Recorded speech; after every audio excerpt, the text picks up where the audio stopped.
Bender, and I'm an app developer. I make apps that run on iPhones and iPads, and I've been doing it for a little while. Started out in Virginia for a couple of years and then moved to San Francisco, worked for a big company out there for a few years, and then I moved to Chicago, and I've worked for a couple companies in Chicago area. But that's not really what this vlog is about. Along through all of those different jobs, I've always been making apps for fun. Just because I wanted to share ideas with people that I had ideas I wanted to build of an app, and hopefully wanted to make some money off of them too, and just wanted to put them out there in the world, just as a fun exercise, but also as a little bit of a side business. And for a lot of us app developers, that independent side business is kind of a thing that a lot of people do. But when I talk to friends who aren't app developers, or even some who are, about, that I do these apps on the side, usually they don't really have any idea what I'm talking about, and they just don't understand what that actually looks like and what that is and what that means. And there's this whole community on the internet of folks who maybe love to buy these apps from smaller developers. They love optimizing for productivity or other stuff, and getting every app that meets these specific little needs of just what they need their phone to do. And that's what folks like myself love to build, is apps that just help make your phone and you do more with your life. And I wanted to use this vlog and a little bit of this YouTube channel to take you guys behind the scenes of what does it look like to actually make one of these apps on the side, to ship it. How do I fit that in with the rest of my life? And all the ups and downs that come with designing new features, shipping them, putting them in users' hands, and then hearing feedback and iterating and releasing new apps and launching those into the store and trying to get press, and then dealing with crashes and fixes as quickly as possible, and just, yeah, it's a roller coaster. So it's a Saturday, which is usually a great day for me for working on apps. My wife has to work today, so I have the place to myself. I can focus on things, but I also have to do some chores. Like, it's January 13th and we still have our Christmas tree up, which is pretty embarrassing, I know.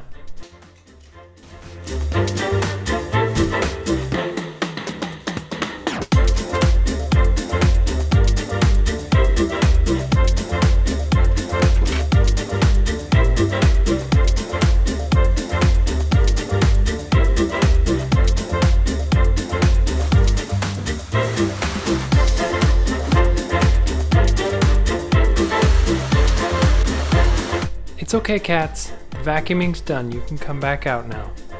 And wouldn't it be great, through the magic of filmmaking, if I could simply clean the kitchen by just... and it's all clean. So right now I only have one app I publish on the App Store, and it's called Best Photos.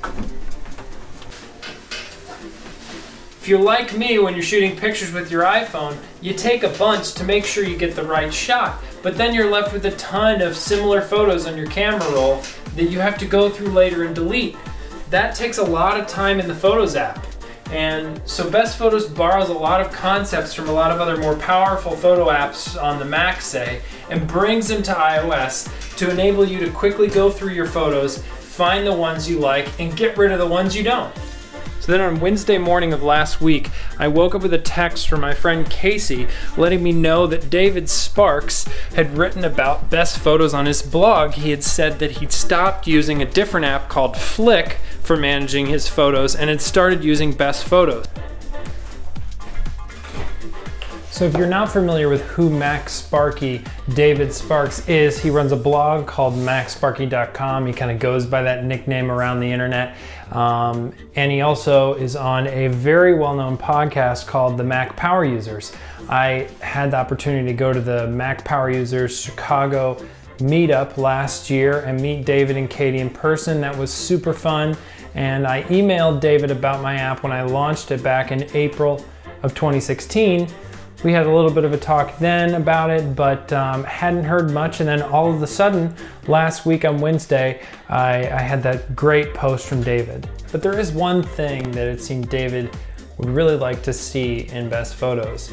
He says, because Best Photos already has you using gestures to move between images, It would be nice if they added a gesture to trash or favorite photos rather than tapping an icon.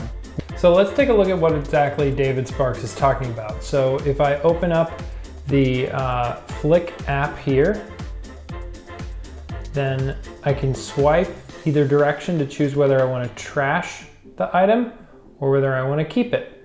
So if I want to keep this photo, maybe I want to delete this one, and I want to keep this one. And you can just go through and choose from any of your photos by simply using one hand and just doing swipe gestures on the phone. Now, currently in Best Photos, I use on portrait mode in the phone, I use a swipe gesture to move up and down rather than side to side. So if I were to take the phone into landscape, then you can, oh, actually wait, that's a bug on the iPhone 10 that I need to fix. If you take the phone into landscape on iPhone 10, it should be side to side. That's how it is on the iPad and the iPhone Plus size phones, but yeah, so I will fix that. I'm glad we saw that here. But yeah, I'm already using side to side gestures for that, for other stuff. And when you're in portrait mode, you're using a vertical gesture to scroll. So I think if you drag side to side, it'll just sort of lift the photo up, and then you'll see that kind of, indication one way or another, whether it's going to delete or favorite the photo. And so it's sort of, you just swipe through your photos, and then when you see one you want to mark one way or another, you're just moving your thumb horizontally instead of vertically, and that works out. There's a lot of gestures going on there. We have that scroll view, and then we have the scroll view on the side here with the thumbnails. So hopefully we'll be able to make something that works and feels good. So again, we need to make sure that this only runs on the iPhone in portrait mode. We need to fix that bug that I found. And then from there, it's just super easy to swipe one way or another, and the user can delete. You want dinner now?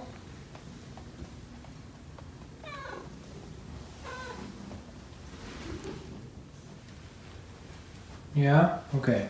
Let's go get you dinner.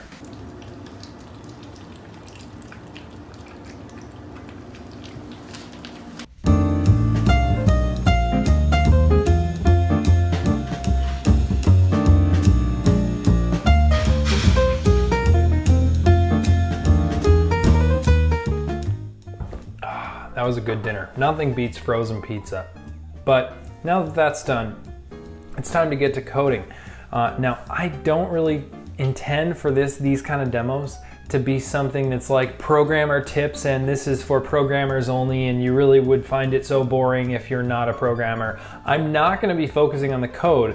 What I want to show is just kind of what it's like to build a feature in an app and what that feels like and the process that's for. So it's really meant for anybody who is just interested in that. You don't even have to be a programmer or even have any desire to ever become a programmer. Just sit back and hopefully enjoy. While we were away at dinner, I went ahead and added a simple gesture recognizer here for just to pick up when we swipe. It's gonna go ahead and hide the main carousel. Still works like this, so we can swipe there, but if you swipe left and right, it's gonna hide the carousel because that's because we wanna lift the image out of there in order to make it swipeable.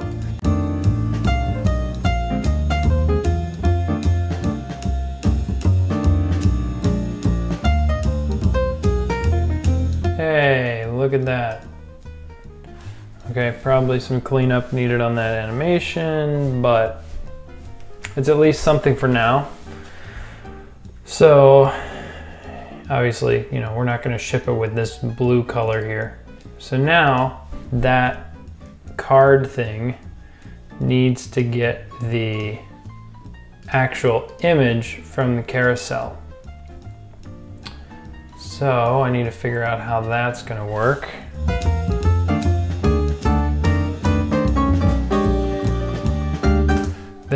So we get rid of the blue background on that.